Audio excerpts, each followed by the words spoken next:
भारत और नेपाल सदियों से पड़ोसी, लेकिन आज कहानी में एक बड़ा ट्विस्ट दिखने लगा। एक तरफ तेज विकास की चमक, दूसरी तरफ सवाल, विरोध और वैश्विक मंच पर गिरती छवि। यहां तक कि टाइम्स 100 की लिस्ट से भी नाम गायब होना अब एक बहुत बड़ा मुद्दा बन चुका है चर्चा के लिए पूरे देश में। क्या बदल रहा है पूरे क्षेत्र में? कैसे एक रैपर ने प्रधानमंत्री बनकर टाइम्स 100 की लिस्ट में जगह बना ली और कैसे एक प्रधानमंत्री ने कथित तौर पर देश को विश्व गुरु बना दिया, फिर भी टाइम मैगजीन की इस सूची से उनका नाम बाहर कर दिया गया। आइए नजर डालते हैं इस पूरे मामले में, करते हैं सभी जानकारी आपसे साझा। नाम हमारा आशीष गुप्ता, आप देखना शुरू कर चुके हैं न्यूज गंगा। भारत और नेपाल दो पड़ोसी देश, लेकिन नेतृत्व कहानियां बिल्कुल अलग। भारत में प्रधानमंत्री नरेंद्र मोदी ने राजनीति में एक लंबा सफर तय किया। संगठन से शुरुआत की, फिर गुजरात के मुख्यमंत्री बने और 2014 में प्रधानमंत्री का पद संभाला। उनका उदय धीरे धीरे लेकिन मजबूत नींव पर हुआ। और दूसरी तरफ से निकल कर आए नेपाल के बालेन्द्र शाह, जिन्हें लोग बालेन के नाम से भी जानते हैं। एकदम अलग कहानी लेकर आए हैं। रैपर से मेयर बने और फिर सीधे 2026 में नेपाल के सबसे प्रथम युवा प्रधानमंत्री बने।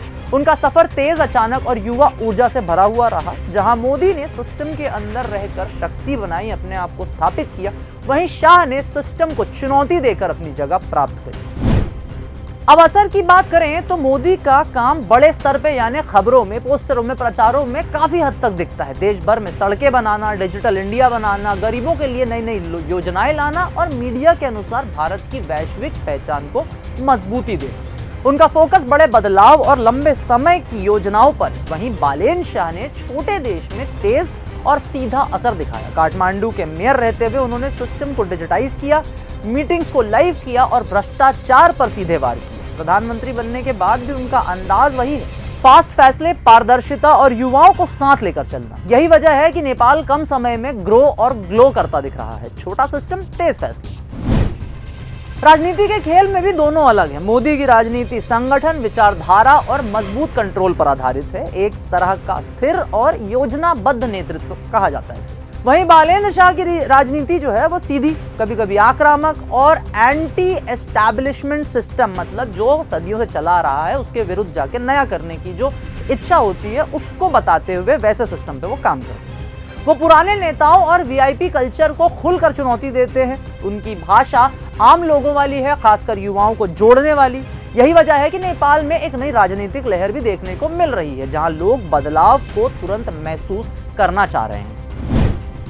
अगर आसान शब्दों में समझें तो मोदी एक ऐसे अनुभवी कप्तान है जिन्होंने बड़े जहाज को लंबे समय तक संभाला है, जबकि बालेन शाह एक नए जोशीले कप्तान है जो छोटी नाव को बहुत तेजी से गति देते हुए एक नई दिशा की ओर ले जा रहे हैं। आज के समय में भारत में मोदी को एक मजबूत और स्थापित नेता के रूप में देखा जाता है। दुनिया में भी उनकी यही छवि है। वहीं नेपाल में बालेन शाह उम्मीद और बदलाव का चेहरा बनकर उभरे हैं। सवाल ये नहीं है कि कौन बेहतर है, बल्कि यह है कि क्या तेज बदलाव ज्यादा असरदार है या लंबा अनुभव।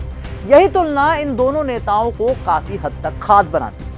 हमारे व्यूअर्स जो भारत और नेपाल में भी हैं, हम चाहेंगे कि इस पूरे के पूरे विश्लेषण में अब आपकी क्या राय है। जो भी आपकी राय है, सबकी राय निजी होती है, निजी विचारधाराओं पर आधारित होती है। तो हम चाहेंगे कि आप हमारे कमेंट सेक्शन में आए। भारत में क्योंकि ये बहस काफी तुल पकड़ चुकी है, क्योंकि सड़कों पर विरोध है, इन सब के बीच नरेंद्र मोदी की नीतियां चर्चा में आ चुकी है। वहीं नेपाल में बालेन शाह को जनता का खुला समर्थन मिल रहा है। अनुभव बनाम बदलाव, आप किसके साथ हैं? अपनी राय हमारे कमेंट सेक्शन में नीचे आकर जरूर अपनी प्रतिक्रिया दर्ज करें। हमें इंतजार रहेगा आपकी बातों का। तब तक बने रहें न्यूज गंगा के साथ। अगर आपको ये हमारा वीडियो पसंद आया हो तो इसे लाइक और शेयर करना बिल्कुल ना भूलें। साथ ही हमारे चैनल न्यूज गंगा को सब्सक्राइब और फॉलो जरूर करें, ताकि देश और दुनिया की हर बड़ी खबर आप तक सबसे पहले पहुंचे।